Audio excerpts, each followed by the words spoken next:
Welcome back. It's PMfm and travel is back. And so we're gonna dive into travel clinics today. And with me, I'd say as always, and maybe in the future, maybe we'll have other guests, but as always, so far, Sam Ali, say hello. Hi guys, how's it going? Thanks, JP. They can't talk back to you. You can't ask them how's it going. they might answer in the comments. Yeah, they might. Trying to make it interactive, matey. Yes, yeah. Love it. I mean, I don't want to start being that. I don't want to have to start being that guy. Who says, oh, leave a like, drop a like, and stuff like that. But people do it, and I think it makes a difference. Subscribe now. Yes, we're actually quite close to 500 subscribers. I'd love to hit 500 by the end of the year. So if you haven't subscribed and you are enjoying the videos we're putting out, we're going to put out some more. Subscribe. There'll be a link at the end of the video, but you can do it now if you want. Good on you. So travel is back. The world is opening up, and with it comes from the people who had travel clinics way back at the start when there was travel restrictions. They can finally start marketing that travel clinic again. There's going to be a massive travel boom, and already happening. Yeah. So what should pharmacists be doing now? The pharmacists who have travel clinics, what should they be focusing on? They will be getting more inquiries already, but in terms of how they can maximize this boom that's happening right now and will continue to rise and increase, is to maximize their digital exposure of the travel clinic. So there's three big things that pharmacies can focus on. I always recommend building a whole separate travel clinic website that works in conjunction with the pharmacy website. The reason for going for an entirely a separate website is so you can, because travel can generate so much revenue, you can class it as its own business. Really, it's huge, and you can build online booking calendars in there. You can maximize many more keywords, but also it kind of gives it its own entity. And if you do build it in conjunction with your pharmacy website, then it can help with SEO. Traffic can move from one place to the other. But yeah, like what we've seen is more conversions happen through a separate travel clinic website. So that's the first thing I would do. Then there's two other big marketing angles. Search engine optimization. So making sure you optimize the website as best you can for all the relevant keywords associated with travel and the vaccines that you offer and the services that you provide, whether that's PCR testing, anti-malarials, sun creams, etc. And as part of that SEO, blogging. So you develop your service pages, build brilliant on-page optimization, and then continue to create organic content in the form of a blog. But if you want to drive immediate traffic, because that's a longer term strategy, if you want to drive immediate traffic and immediate conversions and understand exactly how many conversions you're getting per pound spent, then Google Ads is another fantastic route to go down. You do have to invest more in Google Ads and set up the right analytics, but can yield really strong returns. Also, developing organic social media content, that certainly absolutely helps. But those are the three big things that I would if I had a travel clinic and I knew that the demand was increasing, I'd focus heavily on those three. Yeah, so Google Ads for people who aren't maybe aware of exactly what that is the things that you see on top of Google when you're searching. You're trying to find something and the sponsored ads come up first, and that just guarantees you're the first one to show up there. And I always say, some people say, I've heard objections, I never click on ads, but A lot of people do. Like if you're Oh God, searching for, yeah. if you need something and the very first response you see is providing that something, why are you not going to click on that? Like Hmm. you are, if it's going to help, and the stats show that a lot of people do. Um, Hmm. I think I think I think that a big hurdle to get over is that, and ads I think are the absolute solution, is that I still think most people don't. I certainly wouldn't know or think, and I don't think most people my age would think of the fact that you can go to a pharmacy for a travel clinic for a travel vaccine, should I say? Sorry, I would naturally assume it's something I had to go to a doctor for, and Mm. I think that it's probably one of the areas of pharmacy that is maybe as applicable, if not more applicable, to young people. Because Mm. young people, especially like the sort of university age, they're the massive travelers, because they, when before they have any responsibility, whatever, they're the ones who are going to South America, South Asia for years at a time. And Hmm. I think that there's probably a bit, maybe a missed market on there. With things like TikTok ads and Instagram ads and things like that. Like Mm. getting it in their head that that's where they can get their vaccines from. Because I don't know about you, but I don't see that most people still understand. I mean, the vast majority of what pharmacies can offer, but a travel clinic at minimum. I don't think that they get Yeah. enough pharmacists do it. No, no, and that's exactly why we exist, isn't it, JP? Is to help them understand that pharmacies do it. You mentioned Instagram there. That is another very powerful platform for travel. Like you said, it's a more geared towards, you could say that the younger demographic. But yeah, you can certainly, and with travel, there's no restrictions really on advertising travel on Facebook and Instagram. So we've seen issues with weight management, and we've seen issues with COVID.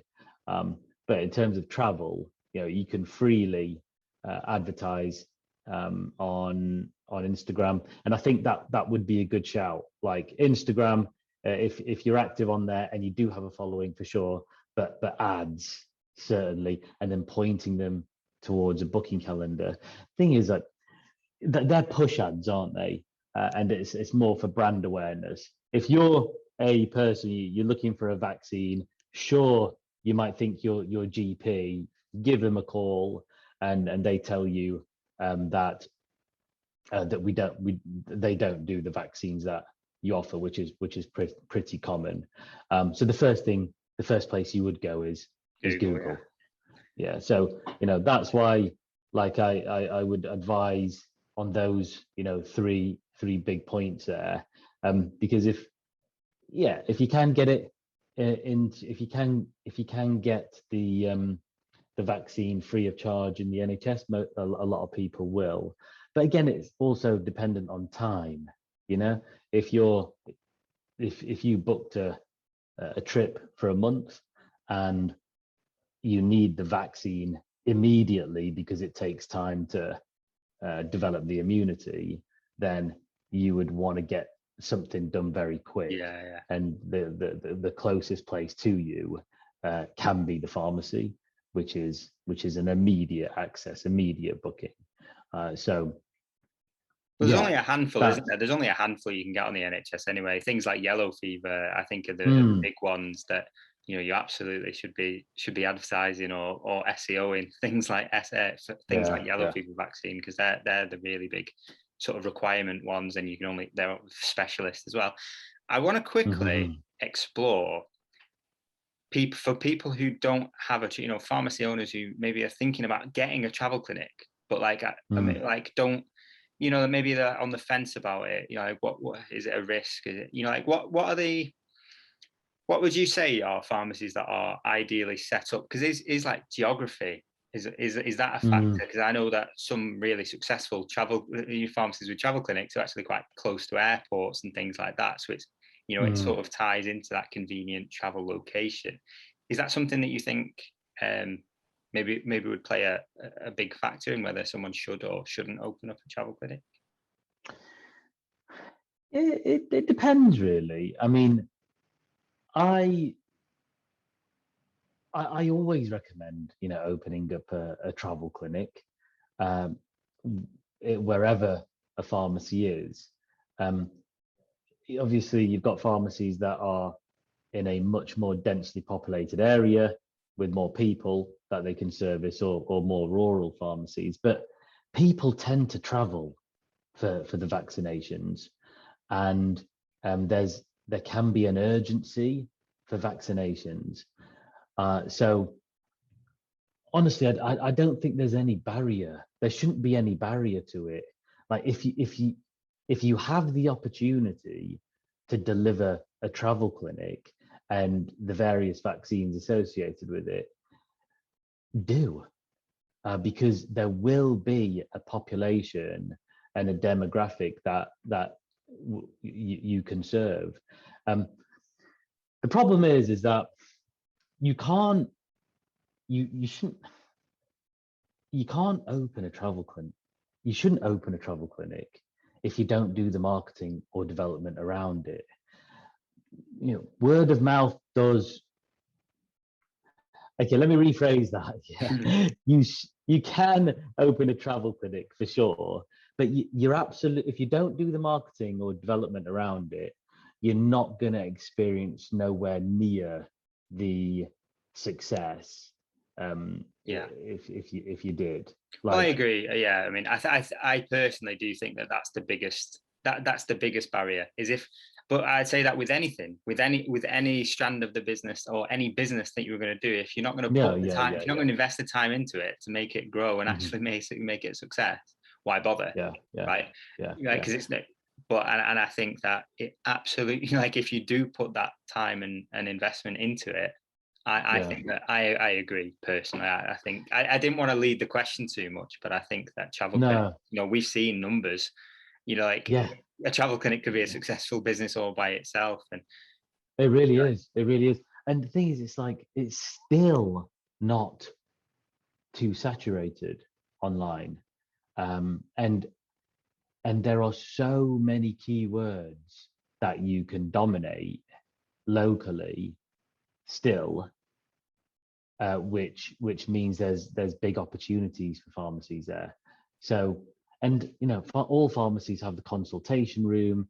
If you're vaccine certified and the consultation room is certified, and you go through like pharma doctor, for example, to become PGD certified, then there really is there's no question about whether you should you should or you shouldn't offer a travel clinic. You really should.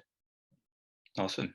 Well, I mean, I think that's kind of sums everything up nicely. Is that I don't think there's ever been a better time to start either. If you really wanted to capture Yeah, the bubble, yeah, it is right now when people are going out looking for it. But absolutely. yes, those three things, right? It's having the travel clinic website, and I want to like kind of add something to that. I think it's a lot more or a lot less confusing for a user when you're going onto a travel clinic website if it's just travel. You can write Yeah. loads of stuff. It doesn't get lost in all the Mhm. pharmacy stuff. Exactly, Like it's a exactly, much clearer exactly. and user journey. Yeah, the Google ads to drive that immediate traffic, but the Mm, SEO absolutely to sustain that, because when mm, we've had a case study recently, where we've had incredible success with advanced Google ads.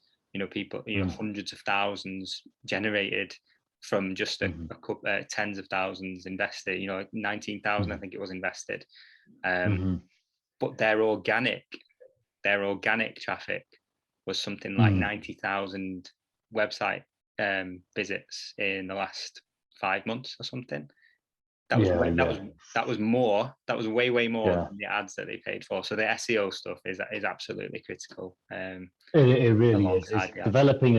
developing a content keyword strategy, which can be so powerful, not just for the travel clinic, but for all the other services that the pharmacy provides. And it's something we'll go more into when we're at the pharmacy show. So if you're going to be at the pharmacy show, going to be talking about search engine optimization and how it's pharmacy's secret weapon. I hope to see you there because it's going to be an informative session.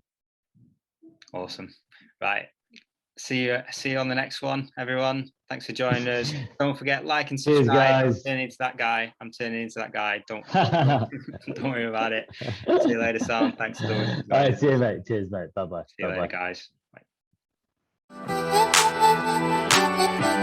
Bye.